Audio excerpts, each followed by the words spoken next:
南投县青年发展所这2天是举办南投青年开讲节的成果活动，透过展览、讲座、交流，展现南投青年的创意甲行动力，嘛鼓励青年会当转来南投发展。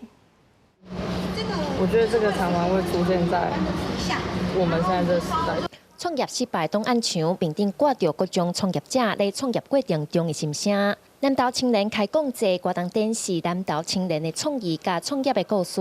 亲像青年参与志愿服务计划得奖的团队，有一组是由在地大学生组成，利用学到的物件，为社区规划专属的防灾甲逃生的 SOP。他们可能就认为说，要去避难的时候，应该要再带很多不一样的东西。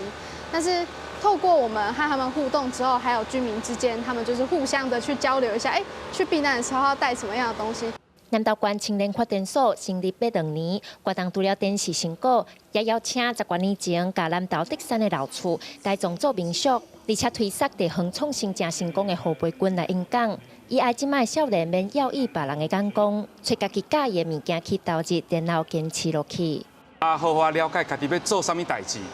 慢慢甲地方好好来参详，想看家己要做的代志要安怎进行。我感觉即马对政府甲民间有足侪资源，会使来甲大家斗相共。大部分的青年朋友回到这个地方发展，或是在做创业的事情的时候，都需要身兼数职，也要身兼非常多的技能哈。那斜杠才有办法在这个环境下，这个激烈环境下做一个生存。